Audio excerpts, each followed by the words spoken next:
We had conventional lenses which you put in a tube, and these lenses were held together by metallic rings. Here, the magnification is done by the lenses and air acts as a medium. The next development, that is the Hopkins rod lens system, was done in 1954. Initially, this was not considered seriously, but he patented it, and this patent was taken over by Karl Stoss. That is how we have this Hopkins telescope from Karl Stoss. Here, instead of the lenses, he is using glass rods, and these glass rods are placed in a tube. There are no metallic plates holding it, and in this particular system, glass is only for transmission of light, and the actual magnification is done by the air. So the air acts as lenses and glass is a transmitting medium. Here you can see the construction of both the scopes. In the first scope, that is lenses scope, there are lenses which are responsible for magnification, then air. In the second thing, for passage of light, there are rods, which are called rod lenses, they are solid, and the magnification is done by the light, by the air columns, which are in between the rods. With this, what has happened is, the light transmission is 80 times better, and the picture clarity is also very good. The advantages of Hopkins lens system: drastic reduction in diameter of the telescope, there is reduction in image distortion, there is better light transmission, and one can take a telescope of wide angle with Hopkins system. Rod lens system increases the brightness by 9 times compared to the traditional system. Now, in both these scopes, there was one problem. The images used to get inverted. To take care of this, the Acme prism was designed.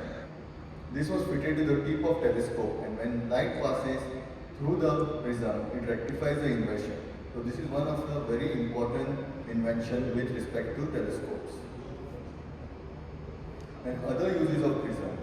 Prisms can be used at the tip of the telescope to give us different degree viewing telescopes, like 30 degrees, 70 degrees, 120 degrees.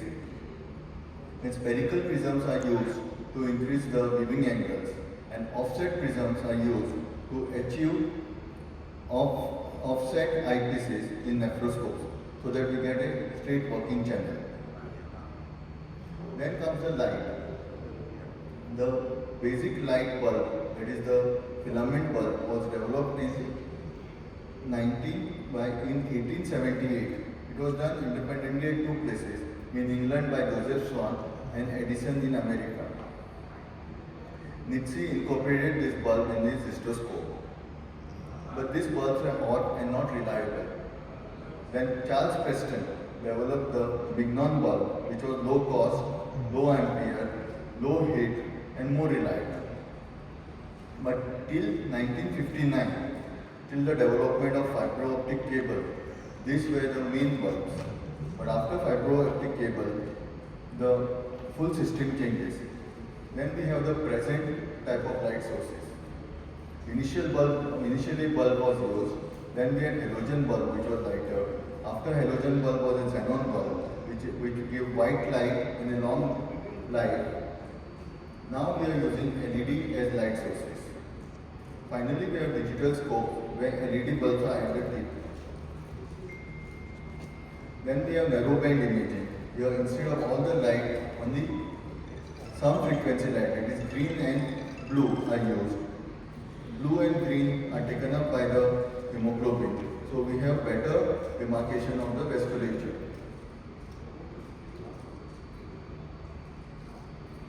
Next major development of fiber optics. In 1930, Lamb, a medical student, came with the concept of total internal reflection. Whenever a light passes through a tube or a glass, it goes through and through. But at a certain angle, the light reflected is along the line of the tube. So if the angle increases, there is total internal reflection, and light can pass through a bent tube from one end to another without any loss. This was introduced by Heinrich Lamb and then incorporated in scopes. Now the arrangement of these particular optical bundles are very important. They can be arranged in two ways. Coherent arrangement, that is, there is proper spatial arrangement of the fiber at objective and eyepiece, so that the image at the eyepiece and at the objective is the same, so that you can get a proper reflection of the image. Non-coherent arrangement, the fibers at the tip and the fibers at the eyepiece do not match, and this is only for transmission of light and not for any imaging. Uses of fiber optics in urology: development of rigid and semi-rigid scopes, development of flexible ureteronephroscopes, cystoscopes, and nephroscopes. This is the image of a fiber optic scope. These dots which you see are damages to the individual fibers. Now the next generation was the digital scopes. Here there is a lens. After the lens there is a electronic retina. This can be either a CCD chip or a CMOS chip. What this particular thing does is it converts the energy, that is photons, into an electric signal which is passed through cables to a processor. This processor processes the color, image, and then give digital signals which go to the monitor. And this is how we see an image in a digital scope. Here you can see two images. On the right is a fiber optic scope image, and on the left is a digital scope image. What are the advantages of digital scopes? There is no bulky camera head, which makes it light and better for working. Initially the cost was a concern, but with the new scopes coming, the cost has come down significantly. The scope is more durable and the image quality is much better. What are the disadvantages of digital overload? Digital scopes have a bigger tip compared to fiber optic scopes. Hence, many times you cannot do a primary procedure with it. Flexible scopes, being smaller, are better to maneuver in a small diameter. It gives better access to lower chalices, kinder on the ureter, and you can use a smaller access sheets. This is a picture showing the two scopes. The digital scope is slim and has only one wire, whereas the fiber optic scope is bulky and it has a camera head and a light cable. Now we are coming to cameras. As we know, we have a camera head in a central unit. In the camera head, we have lenses, and then there are two knobs. The first knob is for focusing the image, and the second knob is for zoom. Once the image is produced, it goes to a solid-state silicon chip. And this silicon chip is nothing but an electronic lens, and from here the signal is passed on to another chip. We have all heard what is single chip camera and three chip camera. The image or the signal produced by the chip is transferred to a single chip. In single chip, what happens? All the three colors are processed by a single particular chip, and from here you get a signal. In three chips, there are three chips placed, each chip processing a particular signal. In this, whatever signal which is coming through is divided into three. The blue signal will go to the blue chip, green signal will go to the green chip, and the red signal will go to the red chip. Now the signals going are simultaneous and they maintain the same orientation. The advantages of a three chip camera over a single chip camera are better colors. With three chip cameras will give a better color. Now after this particular thing, the signal goes to the processor amplifies it, and then it makes a digital signal which goes to the monitor. Now we come to monitors. This is very interesting. Now we have different types of monitors. The first monitors which came into play were the conventional TV monitors, also called as CRT monitors. That is the cathode ray tube. In this monitor, what is to happen is electronic signals is to pass from a tube to the screen and is to activate the pixels. Initially they were monochrome, that is black and white, but afterwards we have color monitors where three beams of electrons, blue, white and green, are simultaneously concentrated on the pixels which give rise to different colors. Now these monitors were slow and the resolution of the monitors were less and it used to take a lot of space. So then development took place in plasma screens, LCD screens, LED screens and OLED screens. Now the new 4 screens are called flat screens. They are lighter, use less power, thinner, take up less space and are known as flat display panels. Now we'll see for what is LCD screen. LCD screen is liquid crystal display. LCD means liquid crystal display. Here, in between the glasses, there is a layer of liquid crystals. Now these liquid crystals do not have its own source of light. So you should have another source of light behind, which is called backlight. In the initial generation, the backlight is a fluorescent light which creates an image.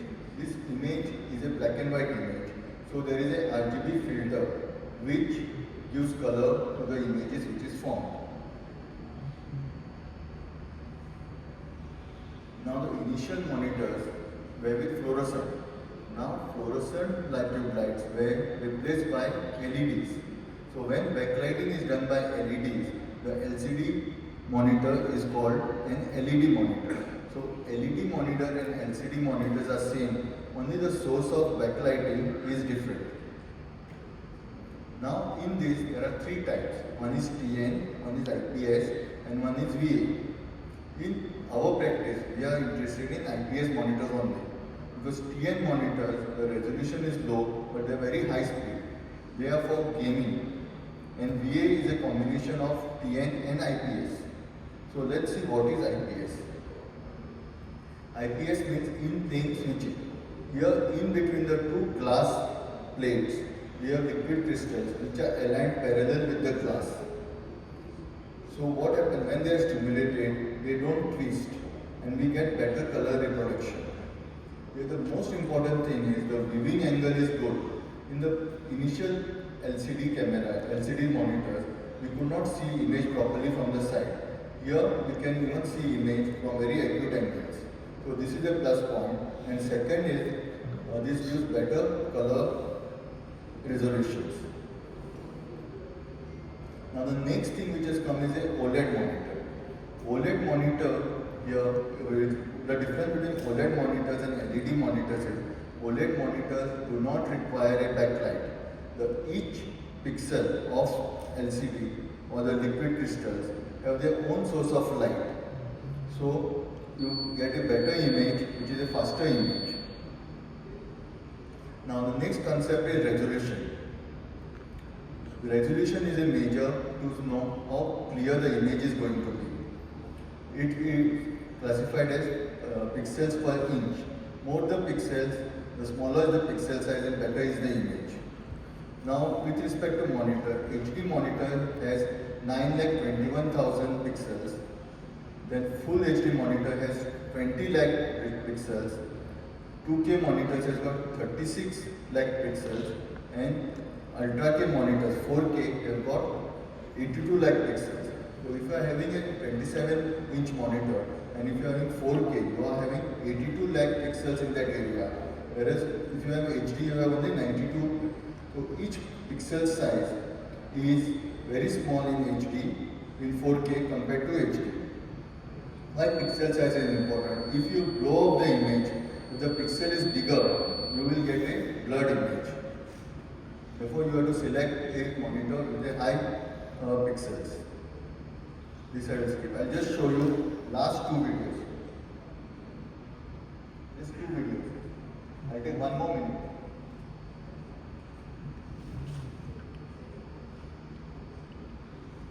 Okay. Now this is what I want to show. This is a conventional camera where orientation is maintained because every camera system